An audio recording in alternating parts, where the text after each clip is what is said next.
थोड़ी सी हम डेफिनेशन देखते हैं। Rows are not ordered, columns are not ordered, there is duplicated data, rows and column insertion always have unique value, all columns are regular with no hidden value। ये हमने कर लिया, कोई repetition नहीं थी, ठीक है।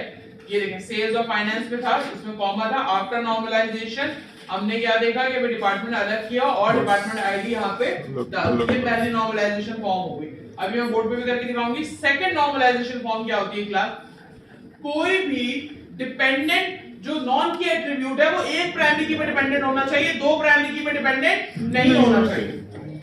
अब कितनी सूरत हाल में ये होता है कि वो दो की में नॉर्मल वो होता है। सबसे पहली जो वजह होती है ना सेकंड नॉर्मल फॉर्म पे, वो उसके लिए कंडीशन होती है कि फर्स्ट नॉर्मल फॉर्म हुआ होना चाहिए।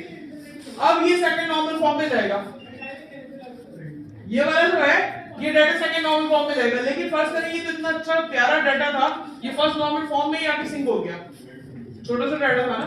अब इसमें और क्या, कोई ऐसी चीज है जो डिपेंडेंट हो रही है नहीं, तो कोई नॉर्मल डाटा नहीं, जैसे हमारे बुक में एग्जांपल है, या कोई सिटी एम्प्लॉय, ये जो टेबल का डाटा मैंने बनाया ये तो फर्स्ट नॉर्मल फॉर्म में ही आके, जरूरी नहीं है कि हर टेबल का डाटा तीसरे चौथे नॉर्मल फॉर्म तक जाए, कोई फर्स्ट में ही आके नॉर्मलाइज हो जाता है। कुछ डाटा ऐसा होता है जिसको हम थर्ड फोर्थ तक ले जाते हैं, वो कौन से होते हैं, बड़े जो जिसके अंदर ज्यादा एनॉमलीज होती हैं उसको हम थर्ड फोर्थ तक ले जाते हैं। समझ में आई ये वाली चीज, ठीक है। अभी हमारे पास सेकंड नॉर्मल फॉर्म देखना है composite key. Second normal form के लिए पहला ऑप्शन तो ये होना चाहिए कि आपके पास जितने भी नॉन की एट्रीब्यूट्स हैं वो सिर्फ एक प्राइमरी की पे एट्रीब्यूट पे जो है वो एम्फसाइज करे सारा। ये किस तरह होता है, ये तो मिस बहुत मुश्किल बता दी आप, जो ये AWS लिखा हुआ है, डेट लिखा हुआ है, ये दोनों कंपोजिट की बन रहा है, ये टाइटल है, कंपोजिट की को हम क्या करेंगे, उठा के अलग अलग कर देंगे, ये तो मिस समझ में नहीं आ रहा कि ये कैसे हो रहा है, ठीक है। नेम डेट टाइटल आप प्रैक्टिकल भी कर सकते हैं। कंपोजिट की में ये होता है कि नेम और डेट को हम हटा देते हैं और टाइटल को कोर्स आईडी के साथ दे देते हैं, ठीक है।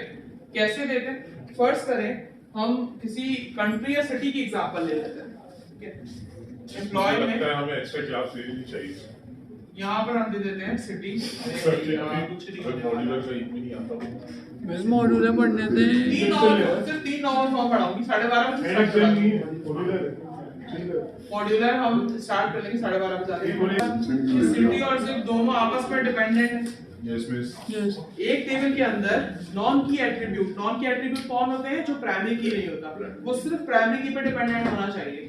जबकि आप देखें जिप और सिटी आपस में डिपेंडेंट है, अगर इस कॉलम को बढ़ा दे तो जो कराची है उसको सिर्फ यही हो सकता है, डिपेंडेंट नहीं है, इसके सारे वो जिप अलग-अलग होते हैं, नहीं मैं नॉर्मल एक नॉर्मल तो जिप कोड सिटी के ऊपर डिपेंडेंट है या नहीं है, कंपोजिट की बन गया ये, कंपोजिट की बन गया ये, अच्छा ये ऐसे बनता है आप लोग ये चीज। तो पार्शियल डिपेंडेंसीज को रिमूव करना सेकंड नॉर्मल फॉर्म कहलाता है।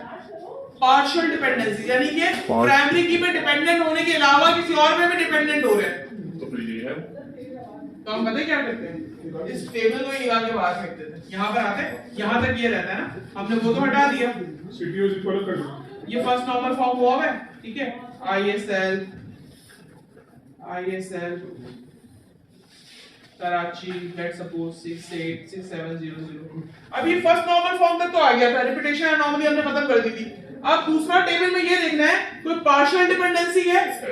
पार्शियल डिपेंडेंसी का क्या मतलब होता है, नॉन की एट्रीब्यूट के अलावा भी किसी पे डिपेंडेंट हो रहा है, बिल्कुल हो रहा है, सिटी और सिटी पे हो रहा है, तो इनको बाहर निकाल दे, ये 2n हो गया। सेकंड नॉर्मल फॉर्म अब बनेगी इसको निकालने के बाद, हम इसको निकाल देंगे और निकालने के बाद इसको अलग से करके फिर हम इसको एक आईडी बना के डाल देंगे, जैसे बुक में मैं समझ नहीं आ रहा,